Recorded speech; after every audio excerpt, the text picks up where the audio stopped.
mais um Politicast e hoje nós vamos falar de vários assuntos ao mesmo tempo. Hoje o Politicast é inédito. Nós vamos tratar de política, como não poderia deixar de ser, desenvolvimento econômico, turismo e vinho. O que tem a ver uma coisa com a outra? Vocês vão ver aqui no programa. Agora, eu queria pedir para você, antes de tudo, se você não está inscrito, inscreva-se no nosso canal e já dá o seu like aí. Nos ajude a levar esse conteúdo de qualidade para mais gente. Eu convidei aqui, porque eu acho que é um case importantíssimo que está acontecendo no estado do Rio de Janeiro. Pouca gente sabe, mas o estado do Rio de Janeiro hoje está crescendo de forma assustadora a quantidade de vinhedos, a viticultura no Rio de Janeiro está crescendo absurdamente. E eu convidei um prefeito que eu considero hoje um prefeito de sensação no estado, que é o Gutinho Bernardes, aqui com a gente. Um grande prazer. E o Gutinho deu a sugestão, que eu aceitei na hora, eu sou um amante de vinho e acho que é um papo muito interessante, até porque nós vamos falar de desenvolvimento econômico, de chamar para vir junto com ele o Ideraldo, que é o presidente da Associação dos Viticultores daquela região toda, né? Que é o Aviva, né? A Aviva, a associação que engloba toda a região da Serra do Rio de Janeiro, né? E também isso está incluído a Grande Areal, que a gente costuma dizer que é o que está puxando todo esse cargo, desse desenvolvimento todo que está acontecendo na nossa região. Gutinho, você é muito novo, né? Assim, você enfim, pelo menos aparenta, né? Falo que a água de Areal é boa, Rodrigo, tá dando até vinho. E você, como é que te deu na telha para ser prefeito de Areal? Eu trabalhei na área ambiental durante muito tempo, né? Sou biólogo de formação, eu vinha Você trabalhando ali, tô com 35. 35. A gente tinha ali um trabalho já muito forte naquela região, comitê de bacia hidrográfica, trabalhei no INEA, e eu vinha vendo muitos projetos, desenvolvia projetos para o SESC, que eu achava que encaixava na minha cidade. A questão da Política Nacional de Resíduos Sólidos, a gente implantou coleta seletiva, fomos fomentar Conselho Municipal de Meio Ambiente, programa de recuperação de área, e de tanto esse movimento acontecer ali, já em 2014, ali meados de 2015, as pessoas começaram insistentemente a falar, como Ideraldo, conterrâneos ali, pô, você tem que vir candidato, você tem que vir candidato. Eu me organizei ali, saí um pouco dos trabalhos que eu fazia para fora, concentrei ali os esforços na cidade e em 2016 eu consegui ser, já na minha primeira eleição, o vereador mais votado da história da cidade. Rodrigo, eu tive ali quase 9% dos votos na minha primeira eleição, para uma eleição de vereador. Foi, graças a Deus, um fenômeno. Então, obviamente, já saí daquela eleição cotado. Vai ser prefeito, é jovem. Acho que a gente conseguiu fazer um mandato de vereador dentro do que esperava as expectativas ali da população. Isso me credenciou, de certa maneira, para estar pleiteando isso. E acho que é perfil, você tem toda essa história na política, vai saber, né? Tem gente que tem a vocação e o gosto de ser legislativo. Eu não sou, eu sou executivo, eu gosto de... eu gosto de executar. E aí eu falei, não, era muito mais fácil, pela votação que eu tinha tido para vereador, ganhar uma eleição de vereador de novo do que ganhar para prefeito, né? Jovem ainda, mas a gente apostou e conseguimos ali numa briga boa, mas saímos ali vitoriosos e agora, graças a Deus, a reeleição aí, com a ajuda do Ideraldo e de tantos amigos ali, tivemos aí mais de 80%, né? Na reeleição agora, graças a Deus. O que eu acho interessante, Gutinho, eu tava assim, tô falando isso, não é para te agradar não, porque realmente é uma coisa muito impressionante, eu já fui gestor há muito tempo, então eu sei o quanto é difícil. Com dinheiro é fácil fazer, né? Você fazer coisas com criatividade, fica mais fácil, animando torcida, trazendo gente para dentro, é muito complicado. Você pegou um município pequenininho, Areal, muita gente acha que é um distrito de Petrópolis, as pessoas nem imaginam que é um município. Exatamente. E você inventou, basicamente, essa assim, e está se propagando por vários lugares do estado, mas essa questão das vinícolas, né? Você produzir, muita gente também não sabe que nós estamos produzindo vinhos no estado do Rio de Janeiro, ali em Areal, em outros municípios que estão... Acaba que você virou o epicentro de uma nova atividade econômica que está surgindo no estado. Isso.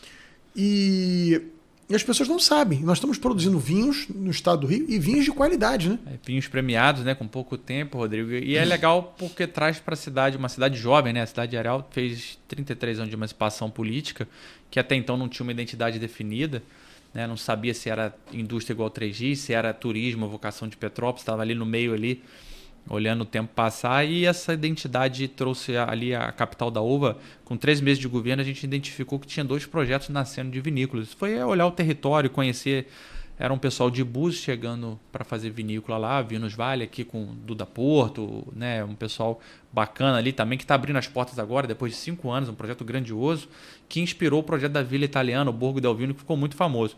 Esses 2 projetos a gente fez um levantamento rápido ali, a gente estava assumindo o governo, Rodrigo, já conferi areal ali, pouco mais de 30 mil pés de uva.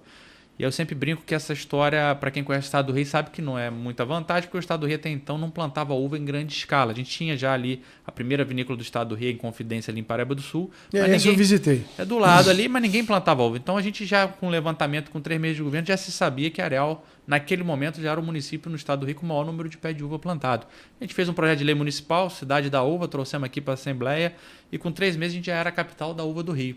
Eu brinco que desses 2 anos para cá, 2 trabalhos foram feitos, eu acho que pela gente lá, pela turma e pela nossa equipe, que foi de trazer mais gente para fazer vinícola e convencer pessoas como o Ideraldo, que tinha um espaço maravilhoso de casamento, para também fazer já ali uma região de veranista. O Roberto Medina já estava lá na cidade, então a gente começou a tentar convencer essas pessoas a também fazerem suas vinícolas. E aí a gente salta, incrivelmente, de 2 projetos de vinícola numa micro-região, numa cidade pequena de 12 mil habitantes, para hoje são 18 projetos, né, vitivinícolas ali, com condomínio, com projeto de vidas de país, ressignificando aquelas fazendas centenárias da época do café.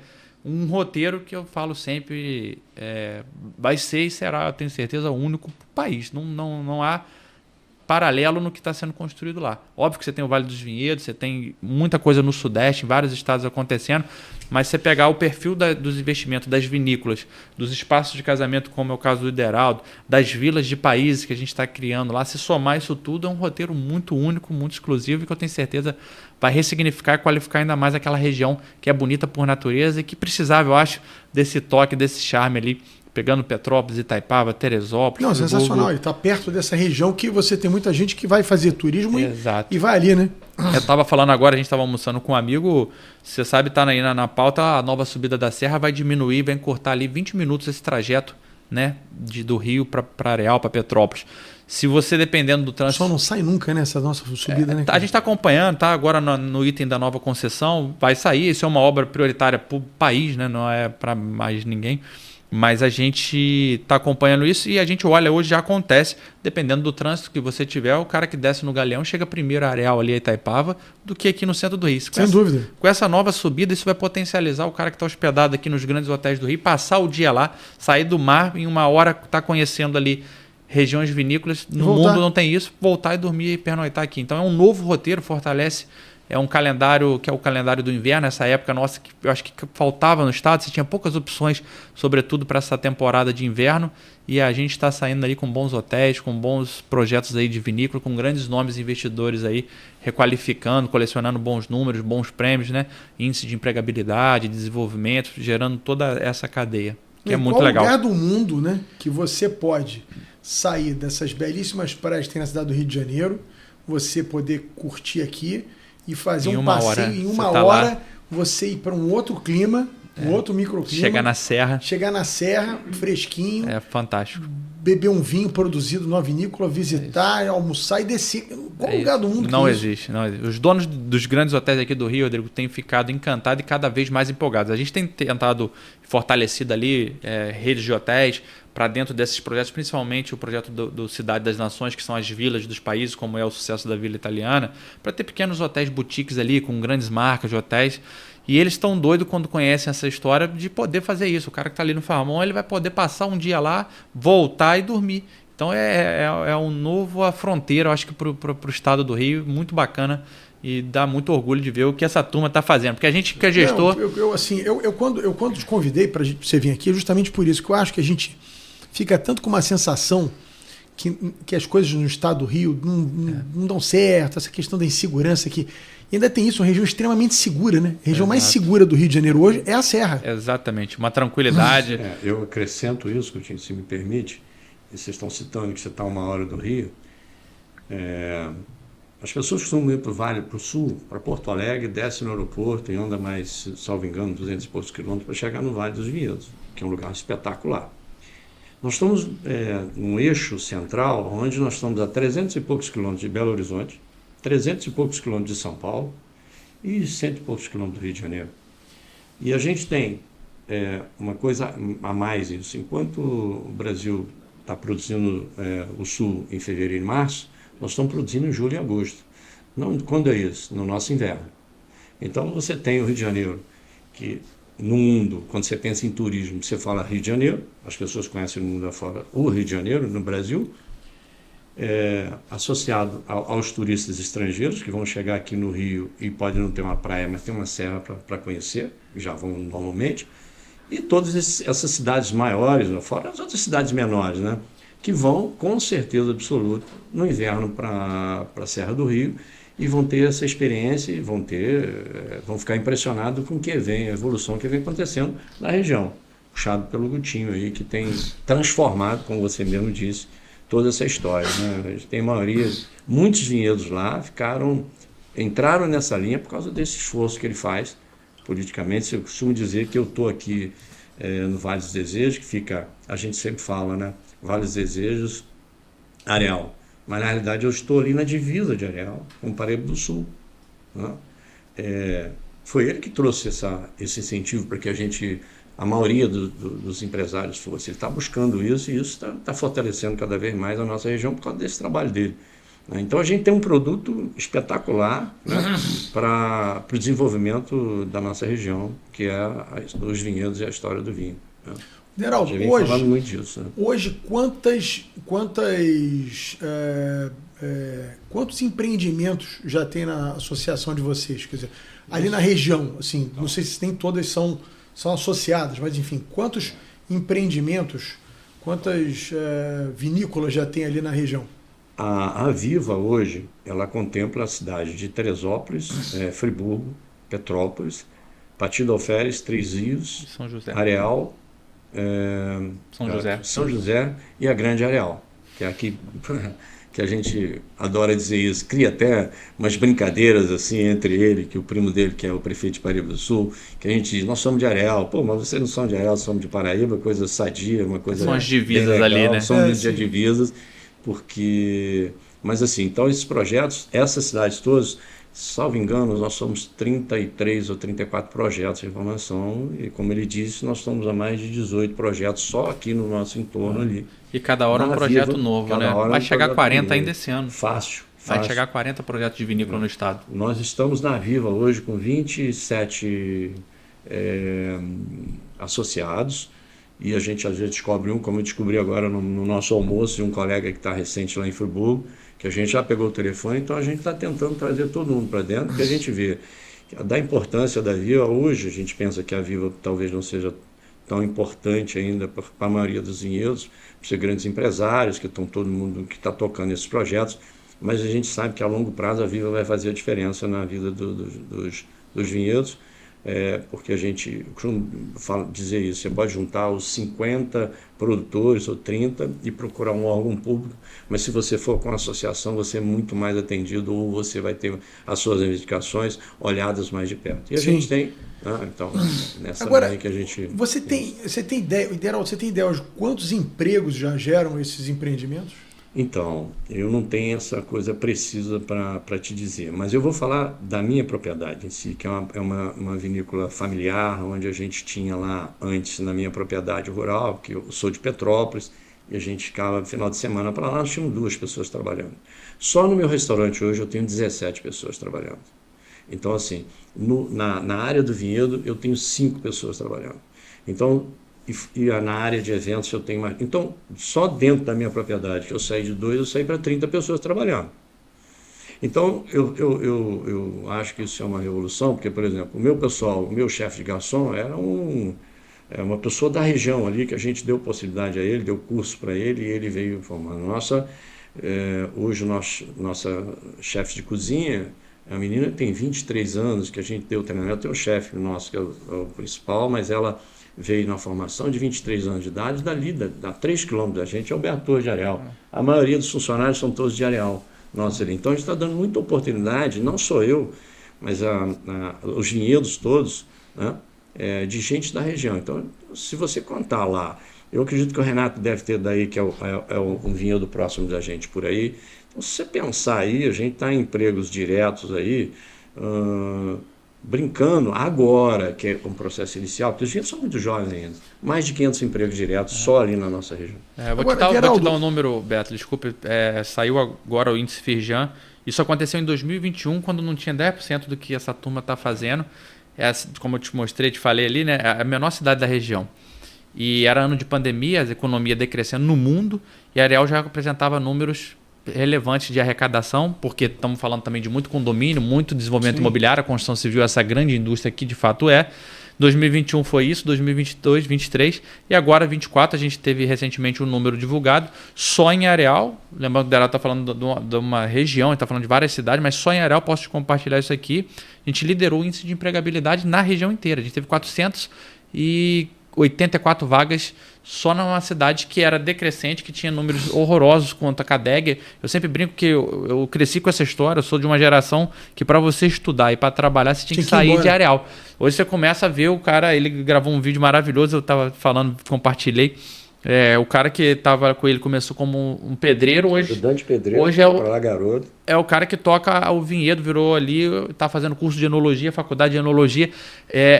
As pessoas não se dão conta, a gente está com um projeto junto com a Le Cordon Bleu lá para a Vila Francesa, não sei o que, um chefe lá da escola me disse isso. Falei, as pessoas não se dão conta, vendo o que a gente estava fazendo lá na região, Rodrigo, que a gastronomia, o enoturismo, isso que está sendo criado aqui, esse universo, ele é um elevador social tal qual é o futebol.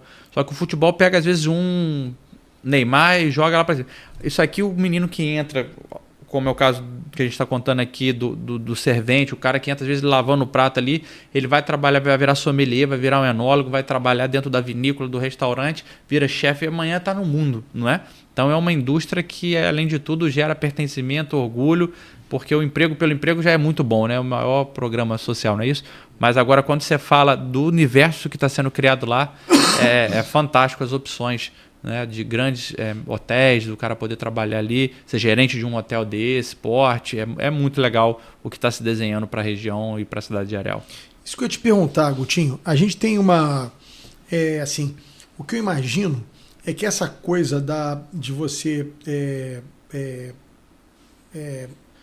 enfim, viabilizar, né, vinícolas ali, tornar, quer dizer, um polo viticultor ali em Areal e irradiar para toda aquela região, o vinho tem um valor agregado muito grande, né? Que uma coisa é você vender uva, outra coisa é você produzir o vinho. Você agrega um valor enorme e foi o que você disse, junto com o vinho, vem condomínios de luxo, né? Você tem construção civil, você tem empregos de qualidade na viticultura, você tem restaurante, gastronomia, aí vem o turismo, quer dizer, você tem um valor agregado muito alto, né? Muito, muito poderoso. Eu costumo dizer, Rodrigo, até quando a gente era oposição, você tem em todo lugar, né, Rodrigo?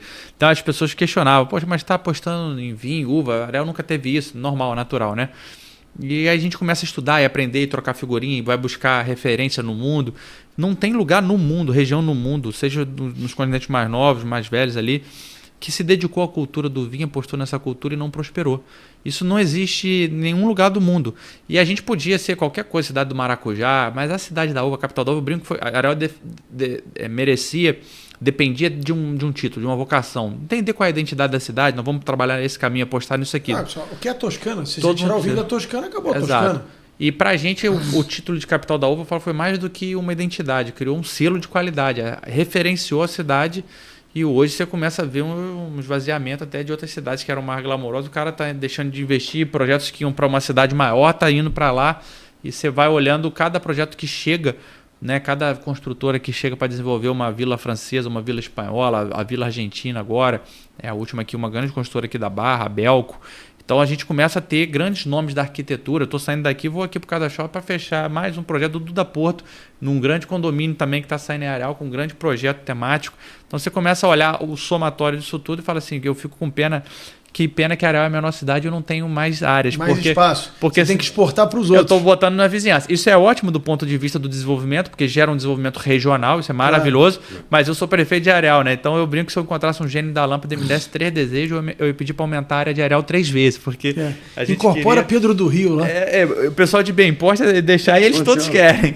Mas o importante é isso, né? Que a região vá bem. Isso aí, para a segurança é ótimo, para o desenvolvimento é ótimo. Não adianta você achar também que vai ser uma ilha de prosperidade em meio a a dependência ali de outros municípios. Então, que bom que esse roteiro está extrapolando os limites de areal e requalificando todas essas cidades, criando novos... O Gutinho tem essa visão, porque é através dele, e só através dele, não nós, que a gente está abrindo os olhos, o poder público, né? A classe política está olhando Areal com os outros olhos, por isso que ele faz, porque ele não faz para Areal. Ele faz para Paraíba, ele faz para Bem Posta Três Rios, ele faz para São José, ele faz para Petrópolis, e a gente precisa disso. Né? Você não adianta, essa não visão lá atrás, quando a gente criou a Viva, alguns colegas ainda chegaram a dizer: mas a gente não pode ter o poder, a gente tem que ir no privado, o público tem que ficar de lado. E eu defendia sempre a tese, não existe essa possibilidade da gente não crescer junto se não tiver com o poder público do lado. Que seja para colocar um asfalto de melhor qualidade ou um calçamento que seja, não na propriedade, mas e sim nas vias de acesso. Porque é muito legal você sair pelo mundo, achar uma estradinha de terra onde você chega num lugar maravilhoso e tal, tudo bem, mas a quem a gente vai atingir? E as pessoas precisam ter estradas boas para poder chegar até os vinhedos, porque senão você limita a presença das pessoas. E a gente diferente, por exemplo, você sai daqui e vai para a Europa, né? Você vai lá para Borgonha, você vai lá para Toscana. Se você pegar uma estradazinha de terra e tal, você foi lá uma vez. Mas a gente está dentro do estado do Rio de Janeiro. Nós estamos colados na cidade do Rio de Janeiro e, como eu disse, perto de São Paulo e Belo Horizonte. Esse cara que está no Rio, ele não vai vir só uma vez aqui, mas se ele pega uma estrada muito ruim, tem algumas pessoas que vão dizer assim: vou uma vez, mas não vou voltar mais. Então, mas não é só isso, tem uma série de incentivos que a gente pode ter com o vinho, porque a gente tem um problema no nosso vinho com relação ao mundo, em relação a impostos, em relação à produção. Nossa produção aí, se a gente for falar disso um pouquinho mais, ela é muito mais cara do que qualquer parte do mundo, por causa do sistema do dupla poda, que a gente ainda vai falar dele aí e tal, né? Mas entende. Isso que eu queria te perguntar, você puxou o assunto, Geraldo. Eu gosto de beber vinho, eu sou um bebedor de vinho, mas não sou um profundo entendedor. Mas, para mim, há alguns anos atrás, era inimaginável no estado do Rio de Janeiro você produzir vinho. Clima quente, muito quente, chove muito, coisa e tal. Então não era um clima propício para produzir vinho. Como é que vocês conseguiram chegar a ter a capacidade de produzir vinho no estado do Rio de Janeiro? Quais são as condições favoráveis que vocês criaram para isso? Lá nós temos que a gente considera o Papa, né, um grande cientista nosso que revolucionou esse mercado, chama-se Murilo de Caldas. É um agrônomo que ele foi fazer especialização dele, né, na Borgonha e na Toscana, vendo que o clima daquela região ameno lá, da época da produção, que era outubro, novembro, né, onde se produz os cachos lá, amadurece e tal, as uvas. Ele viu que é o mesmo clima que ele tinha aqui na cidade dele, de pequenininha, aqui de Minas, chamado Caldas. E ele, voltando para o Brasil, se associou a um amigo dele, e junto com a EPAMIG, começou a fazer estudos da planta, e ele chegou, através de um sistema de poda, dupla poda que a gente chama, inverter o ciclo da videira. A videira produz aqui no Brasil, no sul, em fevereiro e março. Na Europa, outubro, novembro. A nossa aqui, o vinho de inverno, que a gente chama, e vinho da dupla poda, a gente produz em julho e agosto. Por que isso? Porque vinhos finos não pode ter chuva. No verão nosso aqui, se você começa a chover no crescimento dos cachos, no amadurecimento, muita água dentro, o que vai acontecer? Nós não temos a matéria-prima, vamos dizer, principal ali do nosso vinho, é o açúcar e o álcool. A gente vai ter muito mais água, muito mais... não teremos... Um ovo de baixa qualidade, uma produção de vinho. Baixíssima qualidade. Tanto é que, a determinado momento do ano, quando você está no sul, às vezes vem uma qualidade de uva boa e às vezes não vem uma qualidade boa, porque depende do clima. Né? Tem muita influência disso. Aqui na Europa, né? O vinho é um mistério absurdo, né? Para quem pesquisa, para quem está aí há séculos, e não tem uma fórmula. O grande barato não é igual uma cerveja, que você tem uma coisa calculada, que você tem um uísque ou uma cachaça. O vinho, ele pega todo mundo, deixa todo mundo de cabelo em pé, porque você nunca sabe o que você vai ter no ano seguinte. Independente da forma que você trata, pode tratar igual, mas será um produto diferente. Então, esse sistema de dupla poda é que propiciou a gente aqui no sudeste do Brasil todo, o centro-oeste do Brasil, lá em Brasília, hoje tem 10 vinícolas maravilhosas, né? E parte até do norte, do nordeste, que produz o vinho no sistema de dupla poda, né? tirando lá o Vale do São Francisco. Eles têm, às vezes ele tem até 3 colheitas lá, mas especializado muito mais em espumante, né? É isso. É mais ou menos isso que Com essa a gente dupla tem. poda, então, permite que vocês tenham uma uva de mais qualidade, né? Porque no verão mesmo, quando a uva poderia absorver essa quantidade de água Nós que temos cai. julho e agosto, que a gente lá na área rural pede até uma gotinha d'água, porque vira quase o Nordeste, não chove, mas tem esse benefício, né? E a única diferença é que a gente não tem como competir com os vinhos de fora em termos de preço, porque o nosso vinho é mais caro para produzir, enquanto os vinhedos em qualquer parte do mundo você trabalha neles 6 meses e depois fica 6 meses parado, dormindo, hibernando, como a gente chama, o nosso é o ano inteiro. Você tem um trabalho dentro do vinhedo, os custos são dobrados, muito mais. A gente tem um tipo de doença que é o milde, que afeta muito mais a nossa região, né? No sul praticamente não tem, e a gente afeta por causa da umidade, né? Porque a gente tem, e o fungo adora isso. Então a gente tem que ter muito combate, tem que ter muito tratamento. Eu costumo dizer o seguinte, as uvas, né, o plantio e tal, como se você tivesse um filho bebê. Todo mundo já teve, a maioria das pessoas que são casadas sabe como é o cuidado que você tem que ter na criação.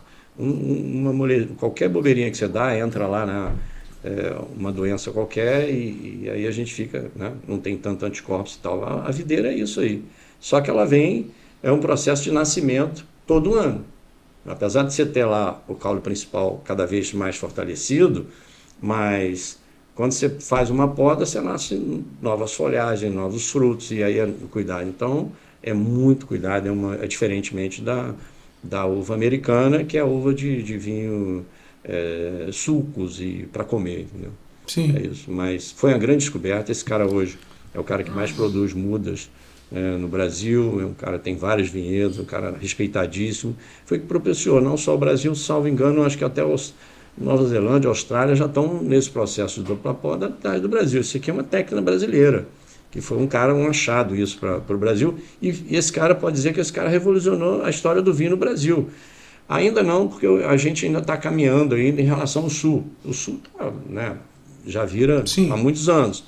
Mas São Paulo aqui, em São Roque, o sul de Minas. Santo Antônio do Pinhal, São Paulo. Santa Catarina, Espírito Santo, né, todos os estados nossos estão indo muito bem. Eu acho que a gente vai, com esse sistema, a gente vai dar trabalho. Tempo, vai dar muito trabalho. Ainda mais essa coisa toda que É um vinho mais caro, mas também pode ser um vinho de muita qualidade. Também. Né? A gente costuma dizer que a uva, ela gosta não. Quanto mais estressada, quanto mais você dá trabalho para ela produz melhor. Ela cuida muito bem dos seus filhos, dos seus cachos. Né? Então, quando a gente já tem esses exemplos lá na nossa região, os vinhedos que estão mais em baixada, ele tem menos qualidade do que aqueles que estão no alto. O que quer dizer no alto? Menos água, mais dificuldade da uva permanecer viva. Então, parece que ela trabalha muito mais, entendeu? Então, assim, a gente está tendo isso. A gente espera aí, que a gente está com deve ser anunciada aí daqui a pouco, né, Guto? Trazer para a Areal, a Universidade do Vinho, para estudar esses todos, porque é muito jovem ainda. A gente está falando de...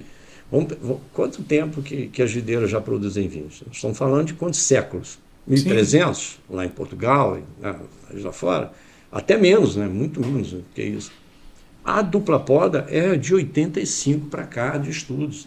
A gente não sabe ainda qual a uva que vai ser a uva especial ali, né? O que vai produzir mais. Hoje nós temos algumas uvas aí, que a Syrah já está desenvolvendo bastante, mas está vindo muito bem o Cabernet Franc, o Marcelin e outros. E na branca, o Sauvignon Blanc. Né?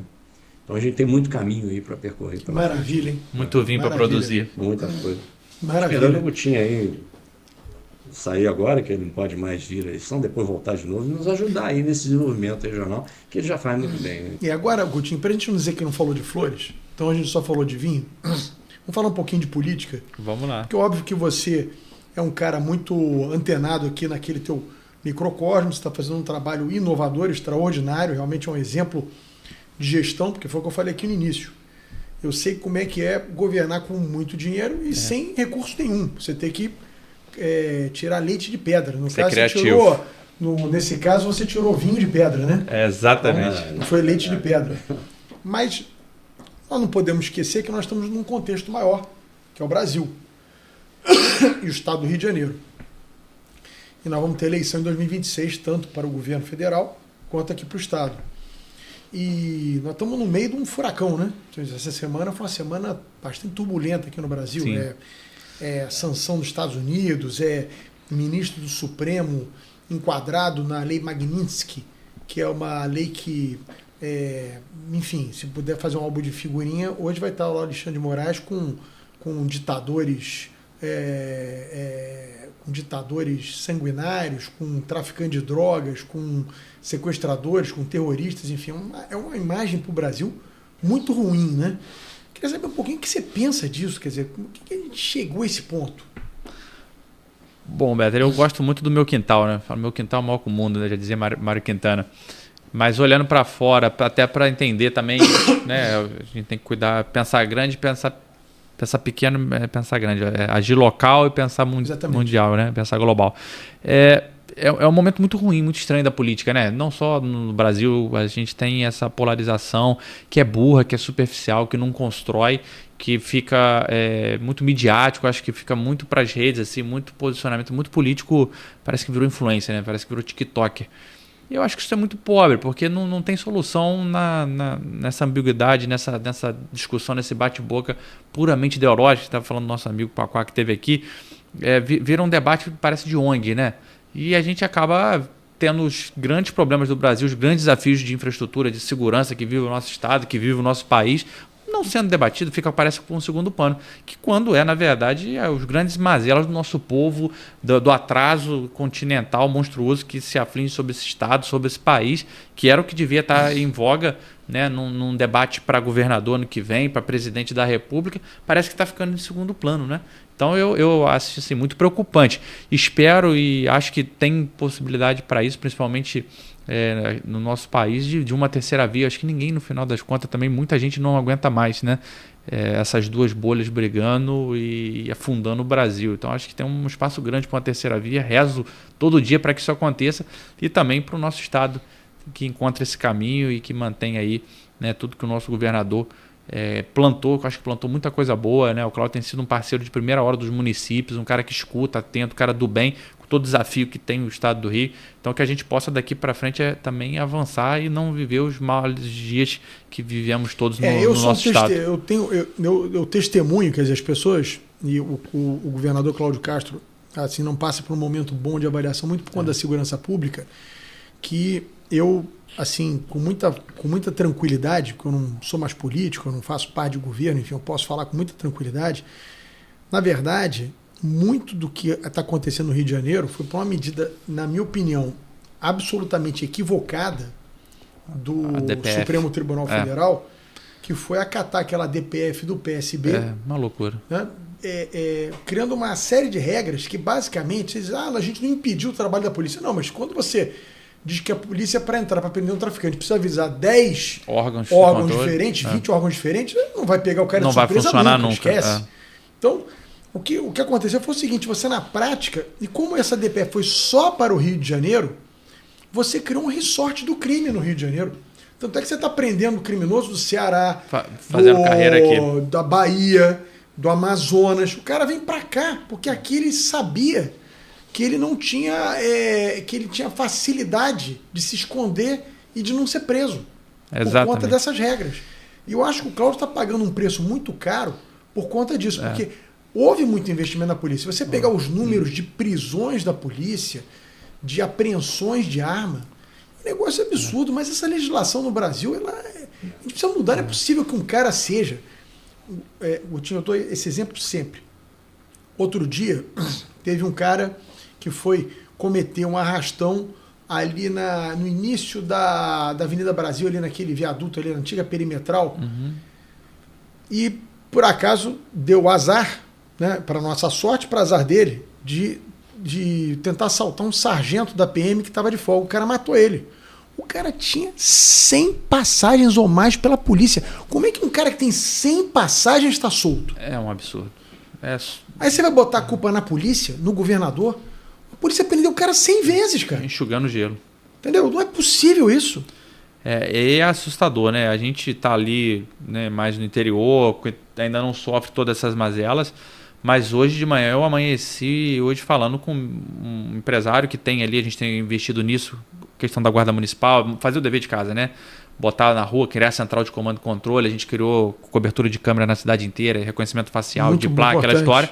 E o cara que tem essa empresa ali na cidade de internet, tem por toda a região serrana, e falando que ele saiu do Rio porque ele não aguentava mais ser achacado por milícia, por tráfico, para ter que pagar taxa para poder fazer o serviço dele.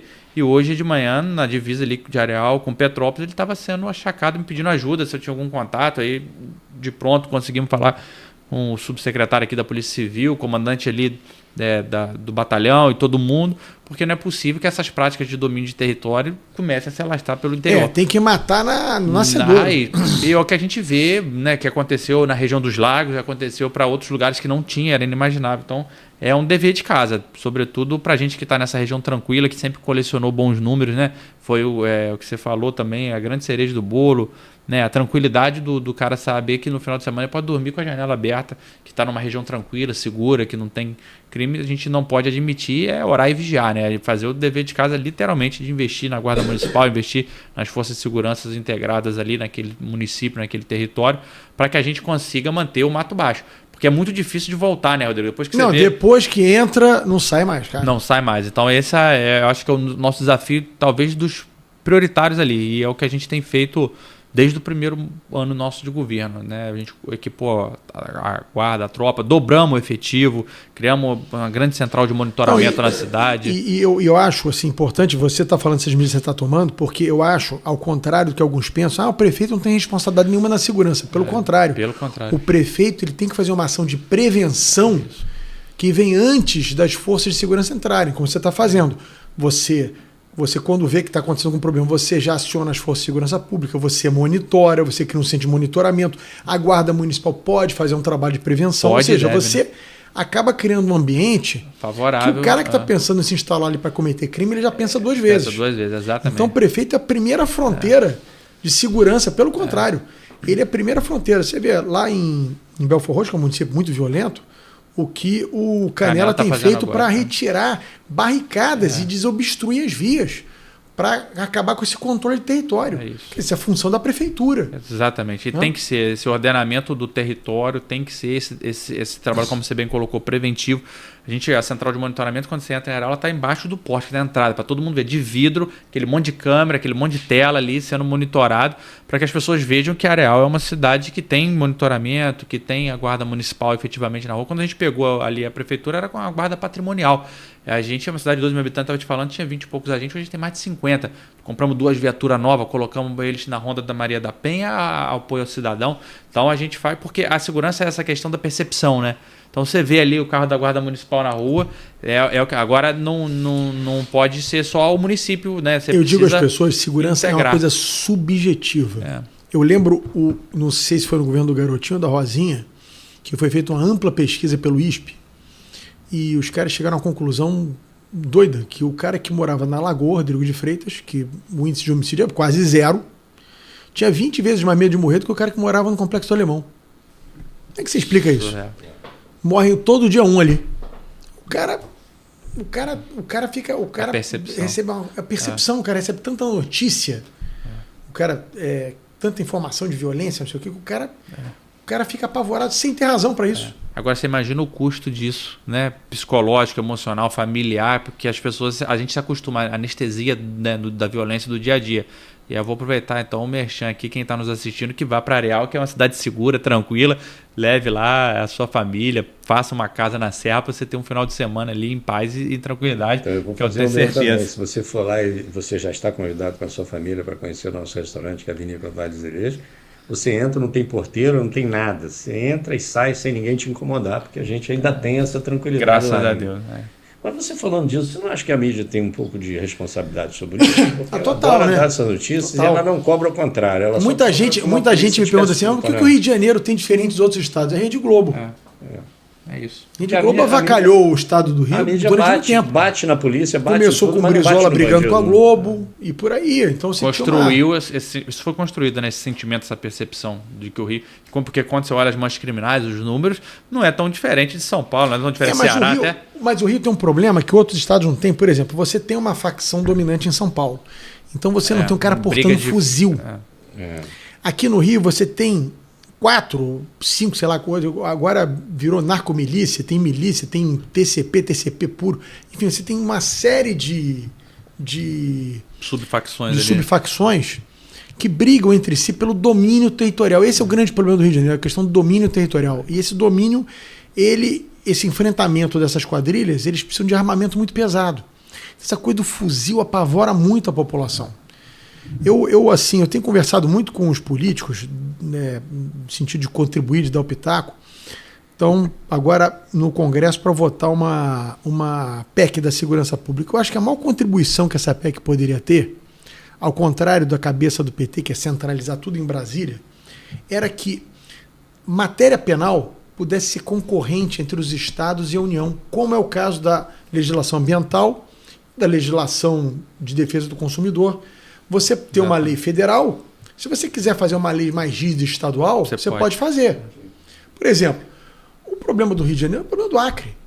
O problema do Rio de Janeiro é domínio de território, o cara portando fuzil. O problema do Acre, sei lá, é motosserra, sei lá qual é o problema lá de crime ambiental. Isso aí acontece nos Estados Unidos.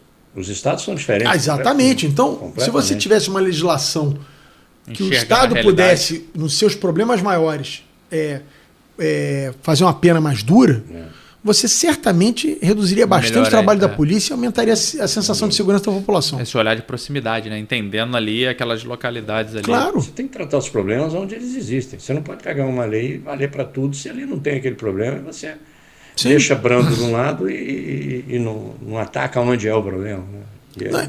E Gutinho, em qualquer lugar do mundo, se você chegar numa cidade como Paris, Nova York, qualquer uma dessas grandes cidades, né, que a gente possa comparar com o Rio de Janeiro, o cara portando um fuzil no meio da rua é um terrorista. Exato. É tratado tem que ser como tratado terrorista. como tal. Porque aqui a gente banalizou. O cara é pego com um fuzil, que é 3 metros na rua. Saidinha, sai da cadeia, vai embora para cá, não volta mais, enfim. É difícil. Exatamente. É difícil. Amigo, infelizmente nós estamos chegando ao final desse papo maravilhoso, desse programa maravilhoso que você está nos proporcionando aqui, contando uma história assim, de sucesso, um case de sucesso. A gente precisa que o Rio de Janeiro mostre coisas positivas, boas histórias. Por isso eu fiz questão de te convidar e você, muito sabiamente, trouxe o Ideraldo aqui, que é o digamos assim, o motor empresarial, né? O embaixador dessa história toda. Essa coisa toda. Eu queria franquear a primeira palavra para você poder se despedir. Beto, eu quero te agradecer, né, Deraldo, a oportunidade de a gente poder contar essa história de Areal, que tem mudado toda uma região e que tem dado motivo para a gente, como carioca. Eu faço uma palestra de desenvolvimento territorial que eu começo contando a história do Medina, como ele entrou no mundo do vinho com a gente lá. Ele me deu um livro de Tentando do Rock in Rio e falava quando ele sonhou, viu se chamando seu menino ali de Boninho, ele levou pro Boni a ideia de fazer ali o maior festival de música do mundo. E o Boni, ele levou ele no Otávio Floresbal, no Roberto Marinho, e ele diz que naquela carreira de publicitário, homem de televisão, ele nunca tinha visto alguém fazer uma apresentação daquela, que o Medina brilhou o olho, vendeu, convenceu. Foi isso que fez o Roberto, que não é um cara que bebe, toma uma tacinha, um copinho de qualquer coisa e olhe lá, a fazer um museu do vinho com a gente lá, tá fazendo uma vinícola do Rock in Rio, vai fazer ali um museu do vinho de 4 andares, porque ele diz isso pra gente, falou, o que vocês estão fazendo aqui vai servir de exemplo pro Estado, é uma história que vai ser muito bonita de contar. E a gente fica muito feliz de colecionar esses bons nomes, como a gente estava colocando aqui, porque a gente, sobretudo, que é carioca, fluminense, que vive nesse estado, a gente não pode perder a capacidade de sonhar, de ter o olho brilhando. O estado é maravilhoso, tem uma região serrana, a gente está falando aqui do litoral, da cidade do Rio, você vai para a região dos lagos, poucos lugares no mundo conseguem reunir essa diversidade. Você vai para Guapimirim ali, é um Pantanal brasileiro, né, de ecossistema, de relevo, de topografia e de potencialidade. Então eu fico muito feliz de a gente poder contar uma boa história para esse estado que precisa tanto aí de boas histórias. E te agradeço pela oportunidade aqui pelo Politicast de estar compartilhando. Sou um fã, acompanho ali todos os cortes, seus entrevistados aqui, tanta gente bacana que passou para a gente aqui. É uma honra, tenho certeza, para mim que pro Ideraldo, não é isso? Não tenho dúvida. Eu também queria agradecer, primeiro, a você, Gutinho, por tudo aquilo que você vem fazendo para a nossa região, pela Viva, né? Fortalecendo cada vez mais a nossa associação, que eu acho isso muito importante.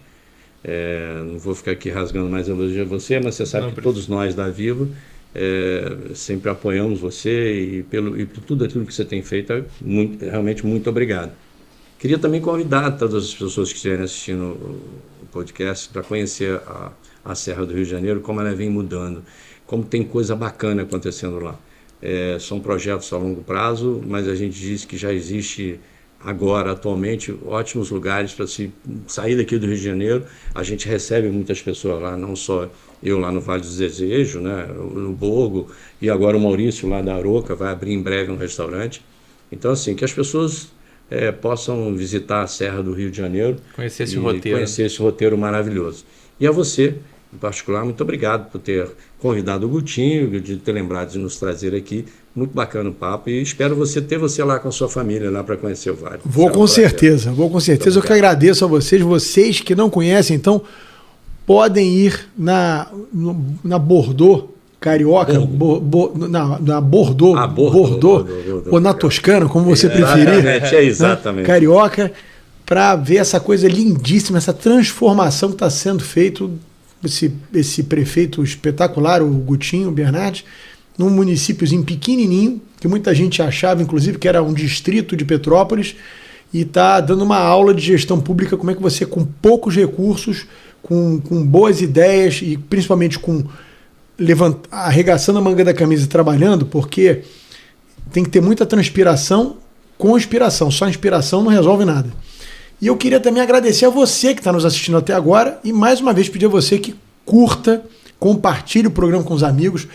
Esse programa extraordinário aqui, que é uma aula de desenvolvimento econômico, de gestão e também para os amantes de vinho, como no meu caso, que estou tendo uma aula aqui também de uma experiência extraordinária que nós temos aqui no estado do Rio de Janeiro. Muito obrigado a você.